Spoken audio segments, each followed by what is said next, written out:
C'est bon. Donc on va passer à la conférence suivante. On va parler maintenant de réutilisation des eaux usées, plus particulièrement pour les espaces verts au sens large. Donc c'est un sujet dont on parle beaucoup depuis l'année dernière avec la sécheresse assez dure qu'on a connue en France, et événement qui va certainement être amené à se répéter de plus en plus avec le changement climatique. Et donc dans cette perspective, la réutilisation des eaux usées, qui est aujourd'hui peu développée en France, apparaît comme une solution très intéressante pour pouvoir arroser, irriguer les espaces verts, notamment quand il y a des restrictions d'utilisation pour l'eau potable. Donc on va avoir d'abord une présentation un peu générale par Ecofilae, donc qui est un bureau d'études spécialisé sur cette thématique. On va voir un peu le cadre général, comment monter un projet. Et ensuite, on aura un cas concret d'illustration avec le golfe de Capesterel. Donc je laisse la parole à Ophélie. Bonjour à tous, merci d'être aussi nombreux pour notre intervention. Donc effectivement, aujourd'hui, on va parler de réutilisation des eaux usées traitées, évidemment. On va même parler de réutilisation des eaux non conventionnelles, c'est-à-dire tout ce qui n'est pas les prélèvements en nappe et les prélèvements en rivière. Donc on va se concentrer sur les eaux en sortie de station d'épuration, les eaux de pluie, les eaux de piscine également, les eaux d'exore, voilà, tout ce qui n'est pas un peu conventionnel et qui permet de maintenir des activités comme l'arrosage, de tout ce qui est paysage, notamment en milieu urbain. Mais on va avoir également d'autres usages de manière un peu plus large, comme l'irrigation agricole, l'arrosage de stade, de golf, ou également de nettoyage ou usage urbain. Donc aujourd'hui, je suis accompagnée de deux coéquipiers que je remercie chaleureusement d'être à mes côtés. Ils représentent le golfe Capesterel dans le Var et ils nous parleront en fin de présentation de leur retour d'expérience puisqu'ils sont, on va dire, en plein travaux pour passer aux eaux usées traitées. Donc la présentation je vais vous présenter un petit peu tout le cadre général de la réutilisation des eaux non conventionnelles. Qu'est-ce qu'on veut dire par économie circulaire de l'eau ? Ensuite, je vais vous présenter quelques petits retours d'expérience assez inspirants et ensuite un peu quelles ont été les étapes pour chacun de ces projets depuis l'idée jusqu'à la mise en œuvre. Donc, on parle d'économie circulaire de l'eau, on pourrait peut-être parler de transition hydrique, un peu comme on parle de transition énergétique. En soi, en fait, on a de l'eau un peu disponible partout, mais souvent, elle n'est pas valorisable. Elle n'est pas prête à être utilisée parce qu'on n'arrive pas à la capter ou parce qu'elle n'est pas de bonne qualité ou parce qu'elle n'arrive pas au bon moment ou là où on voudrait. Donc, en fait, en ville, on a quand même plein de ressources en eau qu'on laisse un peu partir et qui mériteraient d'être valorisées, mériteraient d'être réutilisées, d'optimiser un petit peu son cycle pour permettre de maintenir des activités sur le territoire et de valoriser un petit peu cette eau.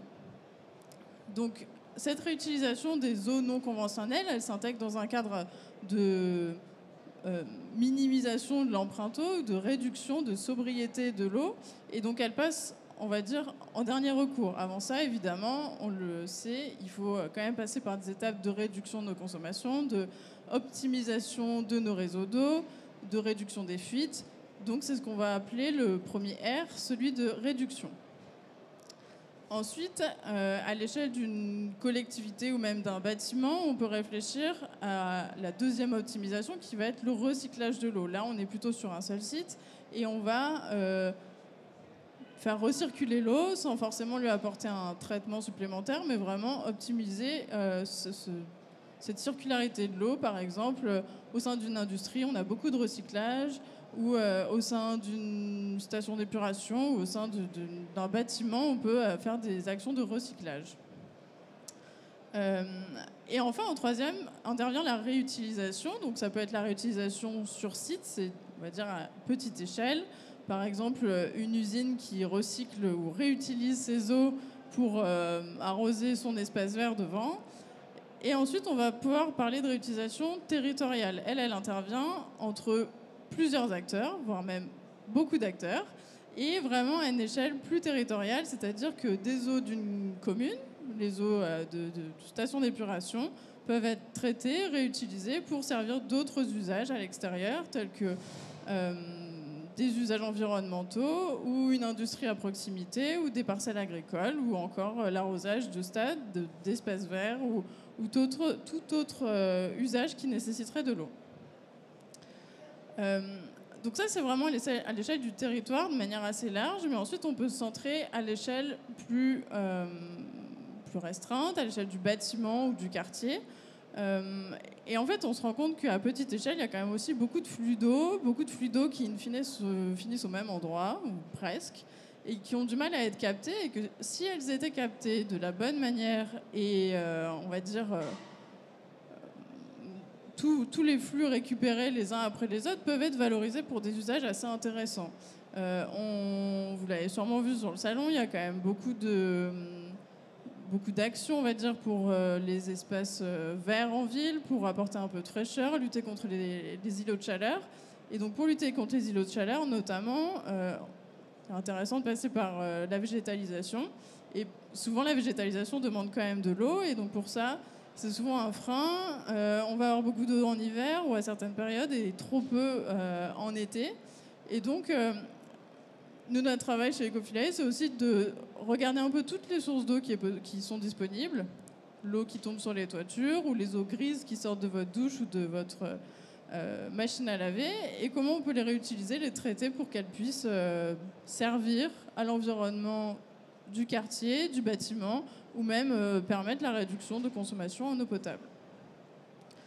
Et un autre exemple qui peut être assez intéressant et qui, on va dire, plus restreint, c'est à l'échelle de l'événementiel. Quand on est dans un énorme bâtiment comme ici, on se demande typiquement qu'est-ce qu'elles font les eaux qui ruissellent sur la toiture. Est-ce qu'elles finissent tout bêtement par terre et dans les réseaux d'eau pluviale, ou est-ce qu'elles sont stockées à un endroit pour être réutilisées pour arroser soit des parcelles agricoles, soit ne serait-ce que les chasses d'eau des toilettes qu'il y a ici.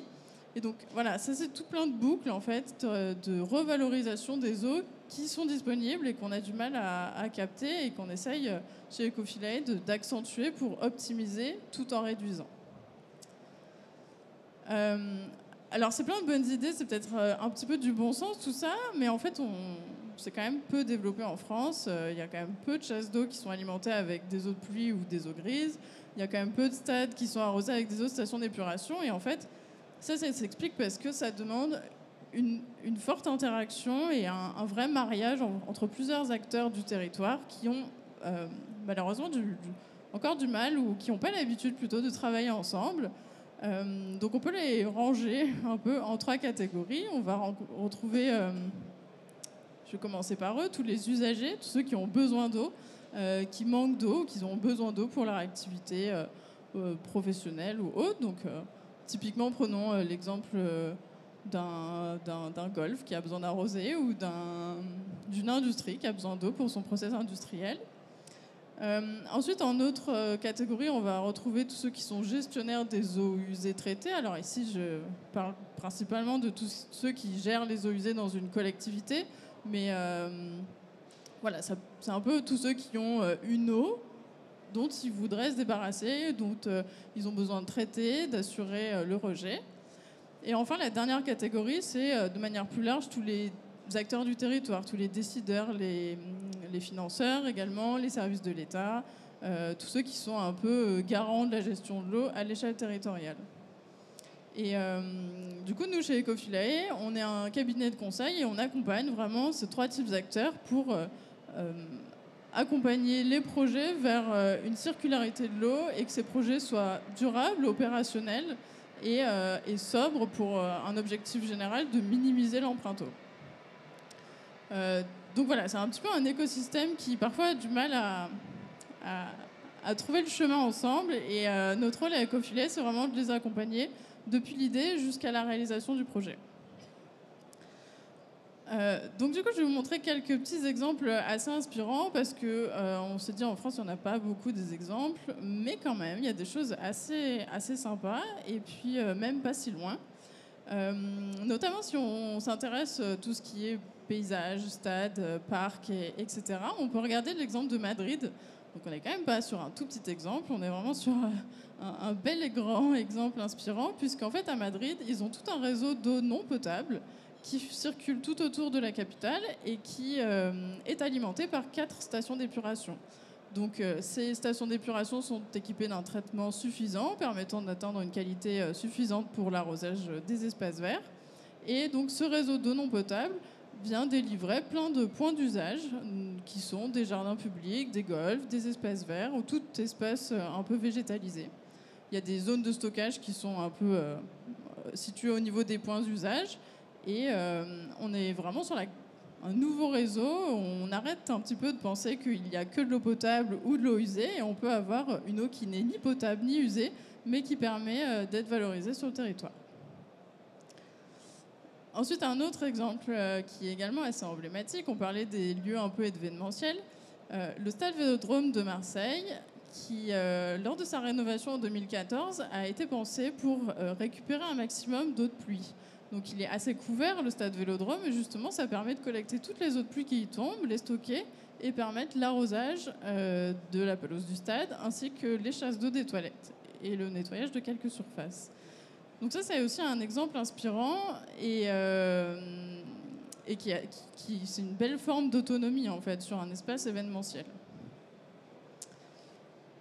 Ensuite, un projet tout récent, puisqu'il a été autorisé cette année, on a travaillé sur la demande d'autorisation et donc c'est le premier, voire le seul encore, je pense, bâtiment en France qui est autorisé à réutiliser les eaux grises, donc les eaux qui sortent des douches, pour l'arrosage de l'espace vert de la résidence.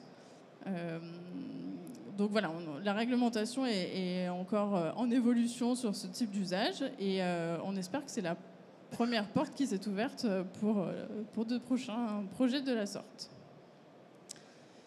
Et un dernier projet, lui, qui est encore en stade d'étude, c'est la commune de Vittel, dans les Vosges, qui se pose des questions en tant que commune. Elle a pas mal d'eau à gérer, pas mal d'eau à disposition, pas mal d'eau qui sont génératrices de coûts, et aussi des usages qui, eux, demandent de l'eau. Et donc, sur cette commune, on les a accompagnés pour justement réfléchir à toutes les optimisations possibles avec leurs différentes sources d'eau disponibles, donc notamment les eaux de pluie ou les eaux de piscine, pour les usages qui sont disposés sur le complexe sportif, dont notamment un stade et un golf. Donc ça, c'est le type d'accompagnement que Ecofilae propose auprès des collectivités ou auprès des usagers du territoire, voilà, tout acteur de la chaîne, pour optimiser, valoriser les eaux de la meilleure manière et de la manière la plus durable. Je pourrais vous parler également du golf Calpesterel, mais je laisse la parole à mes confrères puisque toute la fin de la partie est consacrée au retour d'expérience de leur golf.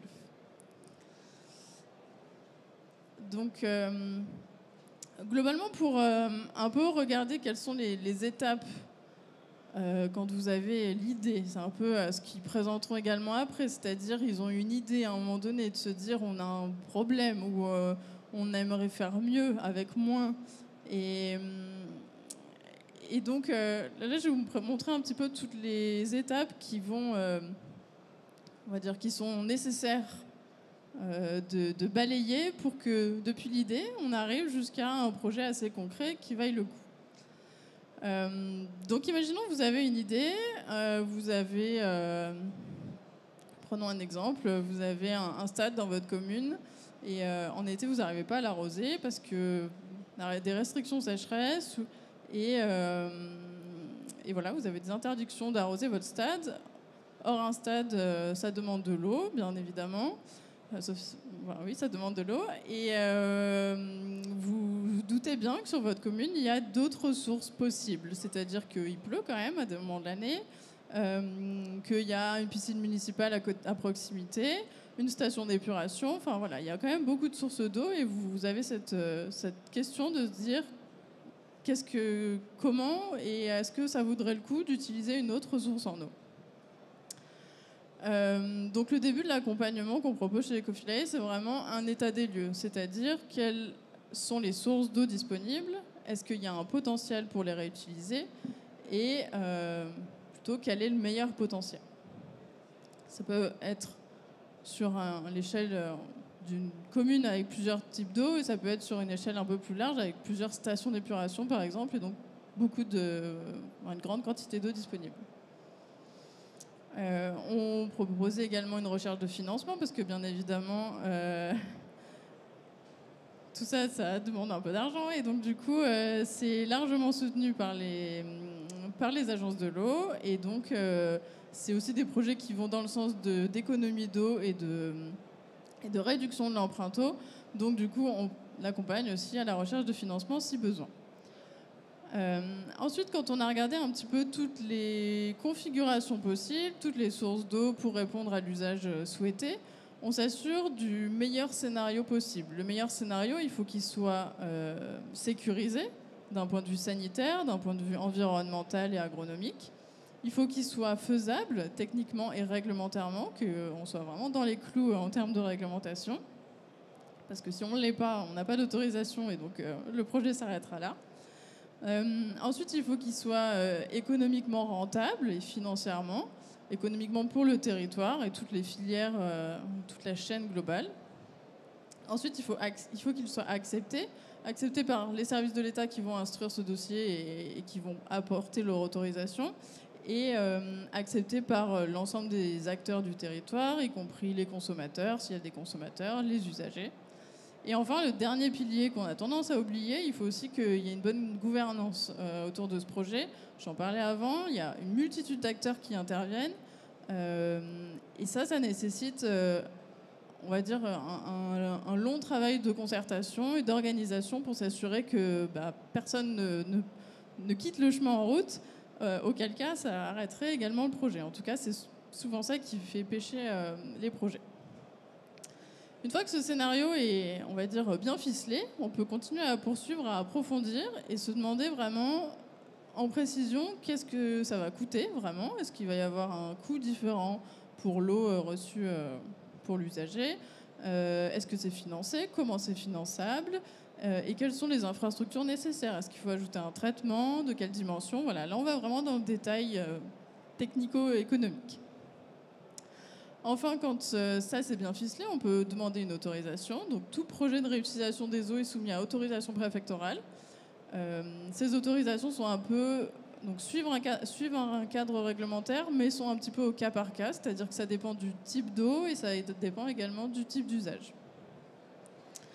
Et enfin, on arrive à la réalisation d'un projet qui peut être accompagné de préparation à la réalisation, c'est-à-dire que si on est sur un usage assez innovant, qui ne s'est jamais vu et sur lequel ça a été le cas il y a quelques années. Aujourd'hui, il y a des usages urbains de nettoyage de voirie qui commencent à arriver en France. Et pour qu'ils arrivent, ces usages, il a fallu que les premiers maîtres d'ouvrage fassent un peu les testeurs et fassent des phases expérimentales pendant 1 an avant que la réglementation puisse évoluer et que les autorisations soient à plus long terme. Donc ça, c'est vraiment pour du sujet innovation et s'assurer que la bonne maîtrise des risques soit faite. Voilà, en quelques mots, Ecofilet, on est donc un cabinet de conseil et d'ingénierie créé en 2009. On est donc une équipe d'ingénieurs spécialisés en réutilisation des eaux. Comme je vous l'ai montré, vraiment sur tout type d'eau, tout type d'usage. On a de domaines d'intervention en bas, donc vraiment l'objectif c'est de réutiliser, optimiser, valoriser l'eau dans une optique de sobriété et de circularité. On est intervenu sur plus de 170 projets, en France comme à l'étranger. 10 dossiers réglementaires ont été validés jusqu'à présent et je pense qu'on est à peu près en train d'en construire et d'en instruire, je pense, tout autant. Et voilà, on intervient dans 4 gros piliers, une majorité dans l'ingénierie, mais également dans tout ce qui est sensibilisation, acculturation et on va dire partage aussi de cette nouvelle idée, enfin pas nouvelle idée, mais un peu de sensibilisation à la réutilisation des eaux. On travaille également sur l'innovation, on pousse beaucoup les projets sur des usages innovants et on les teste avec des plateformes expérimentales. Et on travaille également dans le digital pour notamment une Hotspot Reuse, une plateforme collaborative en ligne accessible à tous, qui permet de lister les projets de réutilisation dans le monde et de faire office d'inspiration pour tous les potentiels nouveaux projets qui veulent se lancer. Voilà, je passe la parole à mes confrères de Cap STRL. Donc, c'est un projet qui a débuté de notre côté Ecofilet, je pense, dans les années 2018-2019. Messieurs, je vous laisse la parole pour vous présenter et également nous dire dans un premier temps comment a émergé l'idée de passer à la réutilisation des eaux sur votre golf. Merci. Merci. Donc, je vous présente Alain Robert, qui préside une association qui est le maître d'ouvrage de cette entreprise que nous avons faite de recyclage de l'eau. Moi-même, secrétaire général de l'association. Et ensemble, nous avons parcouru 4-5 ans de travaux, d'études, de réflexions, de décisions pour aboutir, je crois, dans quelques mois, au mois d'avril, à la finalisation de l'arrosage des espaces verts golf de Cap STRL. Alors, sans en faire trop, Cap STRL, c'est un site touristique qui se trouve sur le littoral varois, commune de Saint-Raphaël, quartier Est. Donc, un site touristique assez important puisqu'il est sur 100 hectares avec comme aménageur Pierre et Vacances qui a conçu et aménagé et exploité ce site touristique composé de 1750 appartements touristiques et d'infrastructures commerciales, une cinquantaine de commerces et bien sûr beaucoup d'activités sportives et ludiques pour animer ce site en bordure de mer.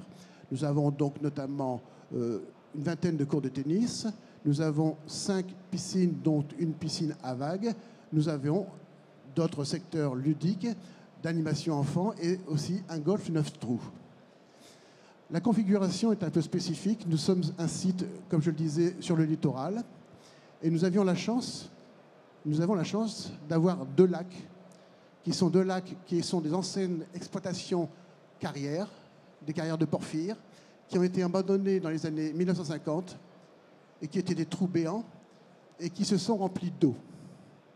Et donc, nous étions, en 90, où le groupe Pierre Vacances a créé ce site, en ayant trouvé la solution facile et a priori inépuisable de pouvoir se procurer l'eau d'arrosage de l'ensemble du site à partir de ces 2 réserves d'eau qui étaient des lacs carriers qui représentaient environ 60 000 m3 renouvelables.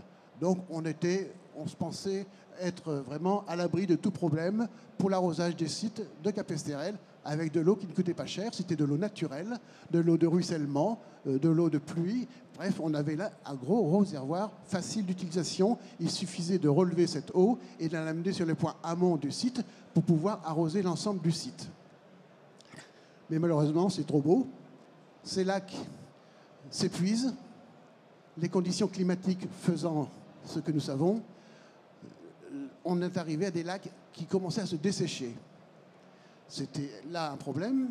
Et nous devions, pendant quelques années, nous avons dû faire appel à la compagnie des eaux Veolia, à qui nous demandions de remplir ces lacs carriers pour pouvoir nous faire l'arrosage des golfs et du site. Et c'est un jour, c'était en 2017-2018, où nous avons eu la visite du directeur de Veolia, Saint-Raphaël, venu nous voir en disant « Messieurs, Veolia n'a pas pour vocation de remplir des trous. » Donc on se trouvait coincé de ne plus avoir de réserve d'eau suffisante avec les lacs naturels d'origine et de ne plus avoir d'autres méthodes d'alimentation d'eau. Et ce monsieur directeur de Veolia nous dit « Je suis en train de travailler sur un projet qui serait de recycler de l'eau de la station d'épuration. Là aussi, seconde chance pour nous, la station d'épuration du quartier Est de Saint-Raphaël, à Dramont, se trouve à 500 mètres à vol d'oiseau de notre site. Donc nous avions là également un clin d'œil d'une structure existante, d'une potentialité d'alimentation en eau, bien sûr eau usée. Donc nous avons été mis en relation rapidement avec le comité d'agglomération Saint-Raphaël-Fréjus, qui eux-mêmes avaient déjà réfléchi aussi au sujet pour recycler leur eau de station d'épuration. Et ensemble, pendant 4 ans, nous avons mené ce dossier avec une volonté de toutes parts. Premièrement, le distributeur d'eau, Veolia, qui n'avait plus envie de nous donner de l'eau pour remplir des trous, comme il disait, d'avoir une volonté politique du comité d'agglomération et de son président de dire oui, il faut qu'on trouve des solutions de recyclage de cette eau de station d'épuration, et nous-mêmes trouvions là la solution pour arroser le site de KPCL, je rappelle, 100 hectares avec énormément d'espaces verts, dont un golf 9 trous. Mais ce n'est pas si simple, parce qu'on n'utilise pas de l'eau retraitée dans n'importe quelle condition, vous le savez. Les contraintes sanitaires et d'hygiène sont assez draconiennes en France, plus que dans d'autres pays d'ailleurs, et nous devons nous y contraindre. Par exemple, nous avons un réseau d'arrosage sur l'ensemble du site qui est un réseau unique, qui distribuait aussi bien des espaces verts collectifs, des espaces verts golf, mais aussi des jardins d'appartements. L'ensemble était maillé d'une manière unique. Et bien sûr, pour pouvoir réutiliser de l'eau retraitée, nous ne pouvions pas l'utiliser à n'importe quelle condition et n'importe où. Donc nous avons dû commencer, c'était la première embûche, mais nous l'avons fait, de restructurer les réseaux d'arrosage du site, remailler l'ensemble, de séparer les réseaux qu'on pouvait appeler privatifs, des réseaux communs et collectifs, le commun et collectif étant le golf et les espaces verts éloignés de toute habitation, puisque la contrainte essentielle était que l'eau de station retraitée ne peut pas être utilisée à proximité des habitations, 20 mètres minimum. Donc on a bien été obligé de restructurer. Donc ça a été la première œuvre difficile, et financièrement, on a eu un coût d'environ 90 000 € pour restructurer l'ensemble du réseau de manière à pouvoir bénéficier d'une eau utilisable que pour les espaces collectifs et l'espace vert golf du site. Première épreuve. Deuxième épreuve, il se trouve que nous avons un golf, je ne sais pas s'il y a des photos qui le montrent, nous avons un golf qui entoure vraiment les habitations. Et le golf, et parfois les trous de golf, sont à 20 mètres, 30 mètres des habitations. Là aussi, nous avions la difficulté sur les 9 trous, c'est un golf 9 trous. Sur les 9 trous, il se trouve que 4 trous étaient diagnostiqués comme étant trop proches des habitations. Là non plus, on ne pouvait pas utiliser. Donc nous avons engagé des travaux pour restructurer les réseaux d'arrosage de 4 trous sur 9, de manière à les rapprocher, à les concevoir différemment que ce qui était conçu il y a 30 ans. On n'arrose plus les golfs aujourd'hui comme il y a 30 ans, tous azimuts. Et donc on a fait des travaux pour restructurer et recentrer les arrosages sur 4 trous de manière à pouvoir être compatible avec l'éloignement des habitations. Donc c'était la deuxième étape. C'est aussi là un coût assez important, supporté par l'association, d'environ 200 000 € pour restructurer 4 trous de golf et tous les réseaux et tous les accessoires, gicleurs, asperceurs de ces trous. Ensuite, troisième étape, il a fallu bien sûr travailler avec le comité d'agglomération qui gère ou qui fait gérer par concession sa station d'épuration par le groupe Veolia. Et donc l'idée était qu'on le récupère l'eau de la station d'épuration qui se trouve en aval de notre site, et là aussi pour le remonter en amont de notre site. Nous avons en amont de notre site 2 petites réserves d'eau lac qui nous permettent justement de faire un peu le château d'eau pour l'ensemble du site. Donc c'est cette troisième étape qui a donc été de travailler avec la station d'épuration qui nous livre à un point donné au pied de leur station une eau retraitée, traitée par eux-mêmes, et à nous ensuite de la distribuer, donc de la remonter et de la repasser dans les circuits d'arrosage, réseau d'arrosage spécifique collectif du site. Voilà les 3 difficultés que nous avons dû aborder. C'est sûr que nous avons rapidement compris que ce travail-là, nous n'étions pas des spécialistes, en tout point de vue technique, sanitaire, hygiène, administratif, etc. Donc nous avons pensé utile et intelligent de confier à la société Ecofilae ce travail d'étude préalable pour nous décrire toutes les étapes nécessaires et indispensables pour aller jusqu'au bout. Et c'est là un point important, je crois, de se faire conseiller pleinement, de manière à ne pas se trouver au bout de 2 ans à se dire « Ah oui, mais là, on ne peut plus ». Donc on a eu dès le départ, en 2019, donc je témoigne, l'année où on a démarré les études avec Ecofilae, on a eu un plan de travail, un plan financier et un plan d'objectifs sur 3 ou 4 ans. On pensait que ça serait sur 2 ou 3 ans, ça va être plutôt 4 ans. Mais néanmoins, il est important de maîtriser l'ensemble du projet avec toutes ces facettes spécifiques à notre problème, puisque je vous disais que nous avions des particularités à traiter, mais néanmoins, pour arriver donc point par point à résoudre tous les problèmes en les ayant mesurés et financièrement et techniquement. Donc c'est la condition de bien étudier le projet avant et ne pas avoir de surprise pendant. Je préciserai que nous sommes donc, comme je le disais, une association, puisque sur ce site de Capesterel, l'association des propriétaires, qui représente quand même 1800 propriétaires, est le maîtrise d'œuvre de ce projet. Et vous imaginez bien qu'il nous a fallu convaincre dans la durée 1800 propriétaires sur ce projet, qui va être globalement d'un coût environ de 400 000 euros sur l'ensemble, mais n'empêche qu'il faut l'absorber.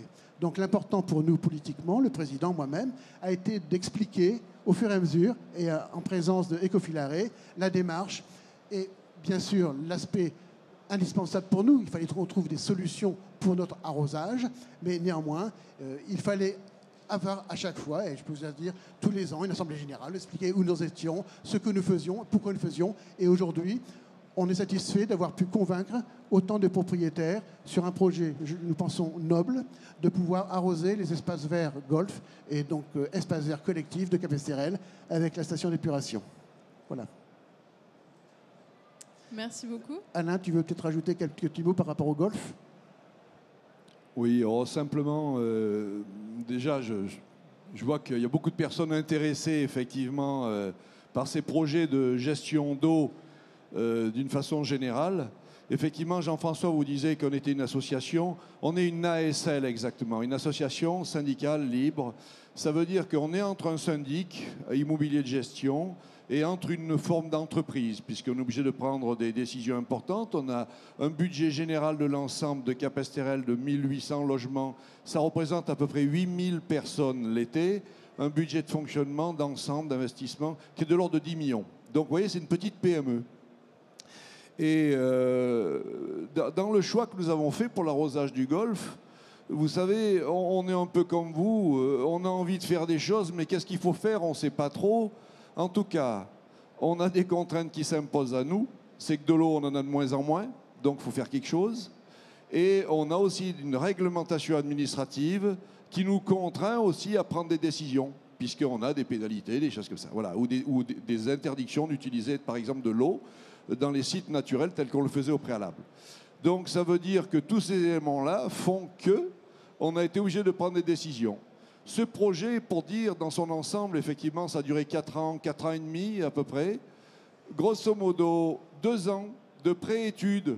Est-ce qu'on va faire, est-ce qu'on ne va pas faire Ecofilae, effectivement, avec des autorisations administratives. Est-ce qu'on a le droit de le faire ou est-ce qu'on n'a pas le droit de le faire?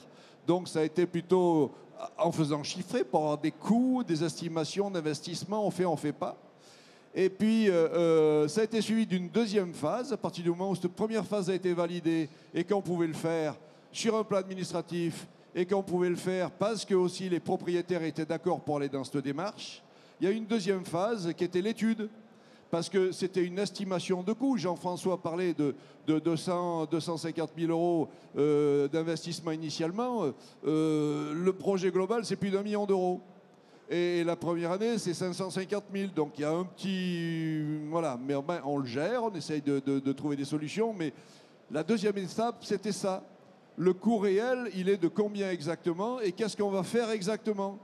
Donc là, il a fallu qu'on fasse intervenir d'autres intervenants parce que Ecofilae est à la source, à l'origine de ce projet. Mais après, il a fallu consulter bureau d'études d'exécution, des entreprises, faire chiffrer, mise en concurrence, de façon à avoir des propositions cohérentes qu'on propose aussi aux propriétaires en leur disant, voilà, est-ce que vous êtes OK ou pas pour faire ce projet?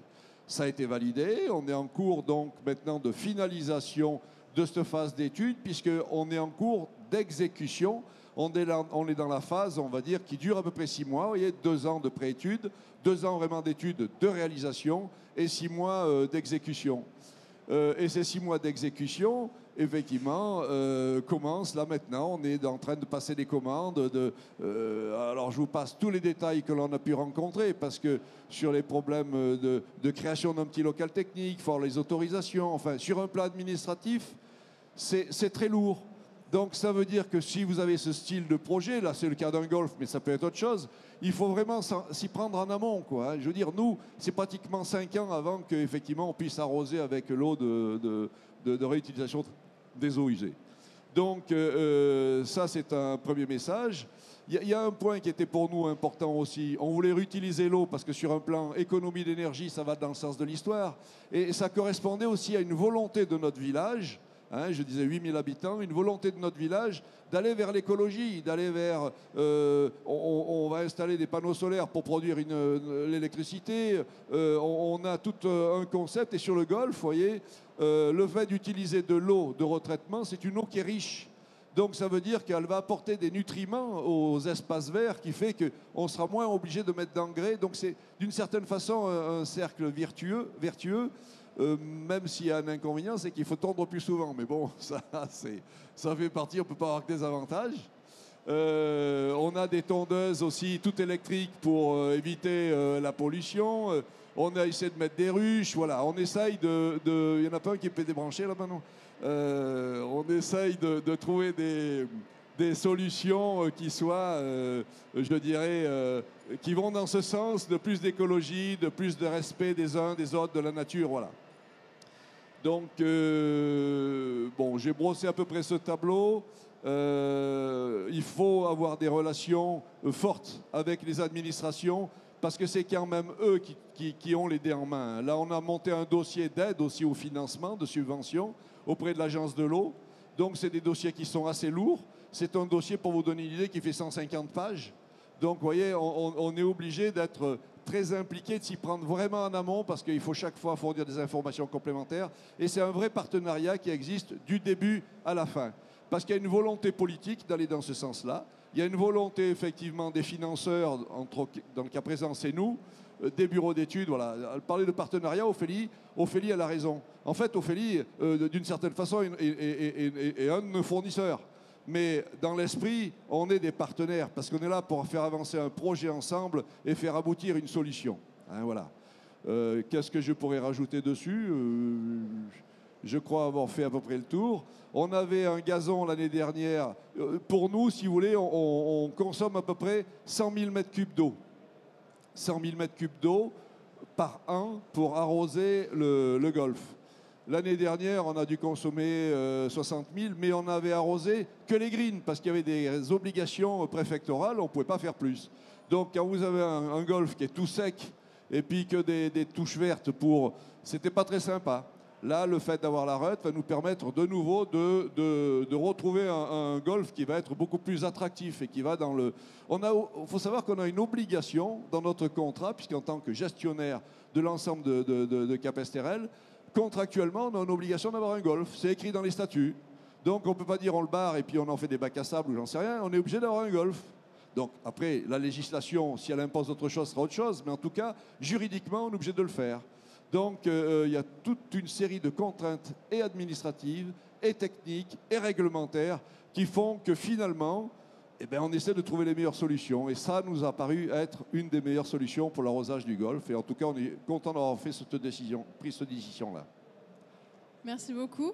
Toute petite précision pour que ce soit bien clair. Donc, on l'a vu, c'est quand même un chemin de longue haleine. Et en fait, la meilleure force, je pense, pour arriver jusqu'au bout, c'est vraiment une implication sans faille, une volonté sans faille de l'ensemble des parties. Et c'est ça qui a été votre force sur le projet.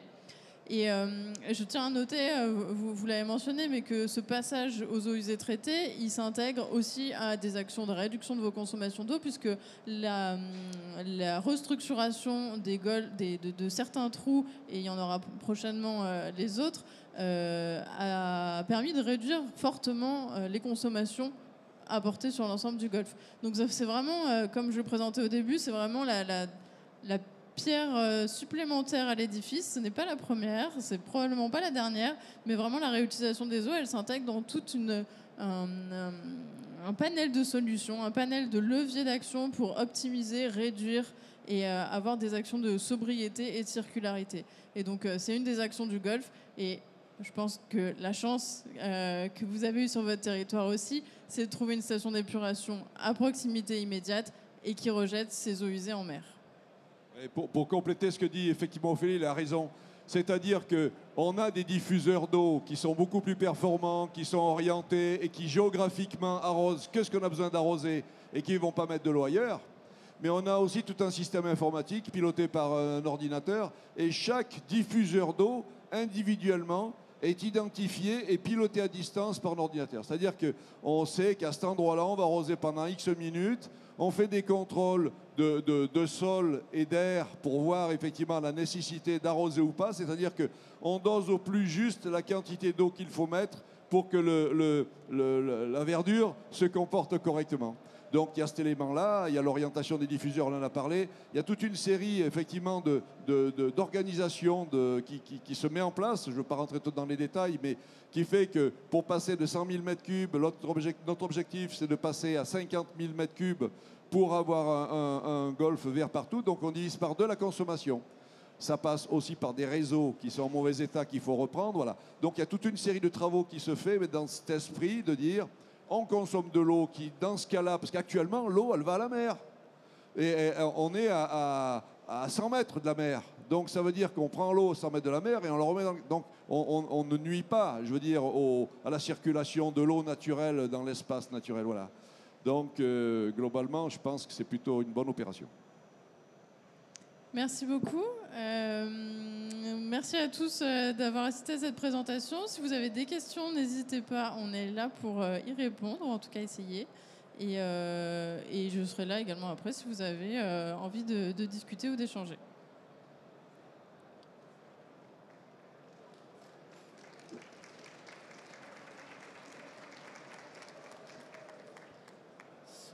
Bonjour, je pose la question notamment à notre première intervenante. Vous aviez donné un exemple d'un bâtiment qui réutilisait les eaux de douche notamment. Je voulais savoir, est-ce qu'il y avait un système de filtration ou non? Enfin, comment est-ce que ça pouvait fonctionner? Et est-ce qu'il y avait des restrictions par rapport aux gens qui génèrent les eaux usées? Je ne sais pas, en termes de type de shampoing ou... voilà, je voulais avoir plus de précision là-dessus.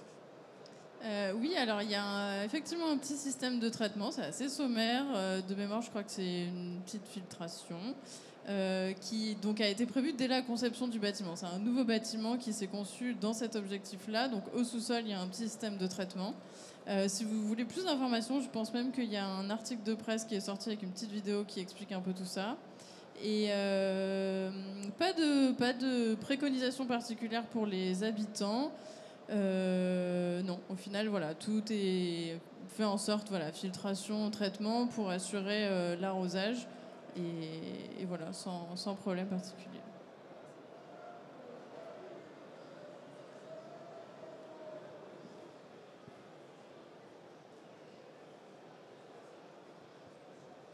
Bonjour, c'était pour savoir si on pouvait ramener ces utilisations d'eau grise ou d'eau de filtration de piscine aux particuliers et sous quelle forme?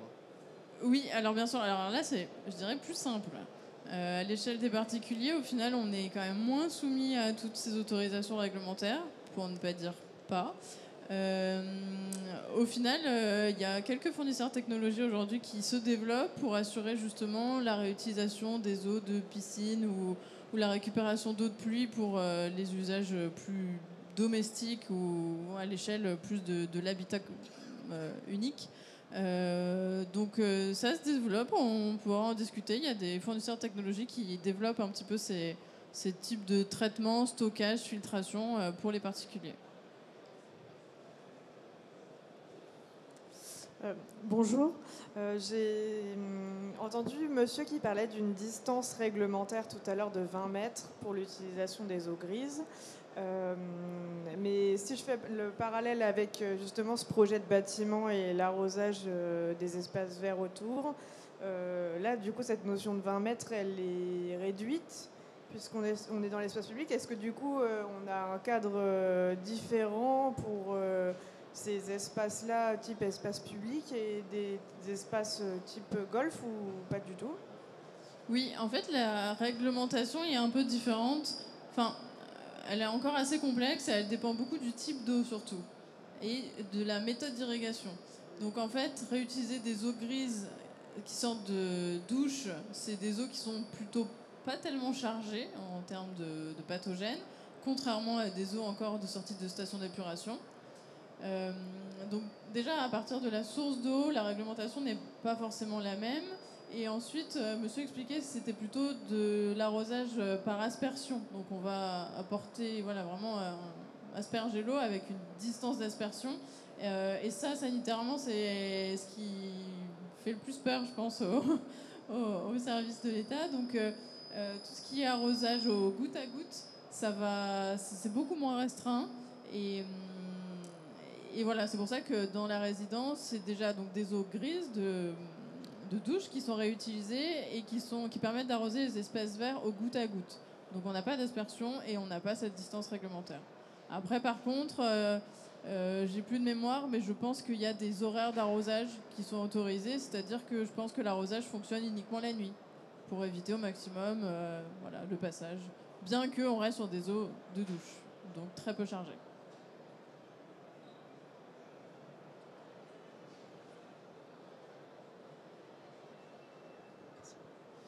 Oui, bonjour. Moi, je voulais poser une question vis-à-vis des microstations qui sont mises parfois chez des particuliers.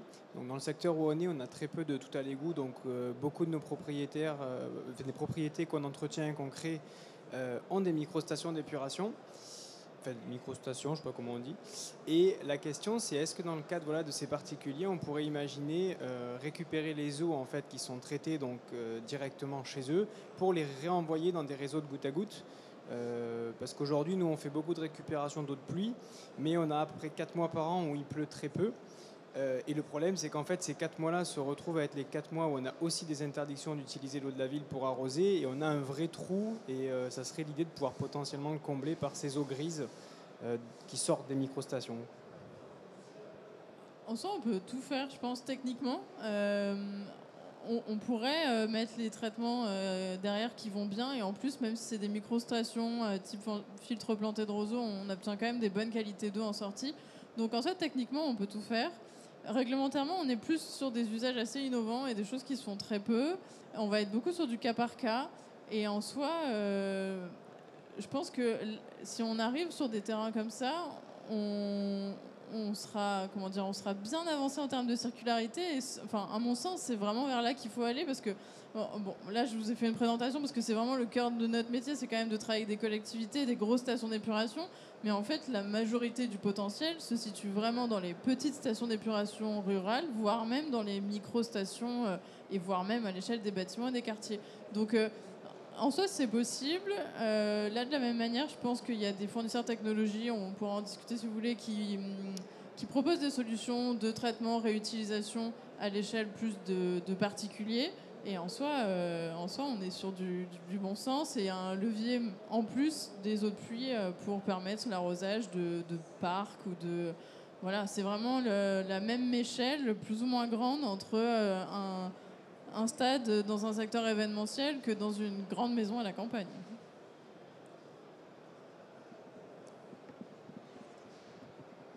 Merci, bonjour.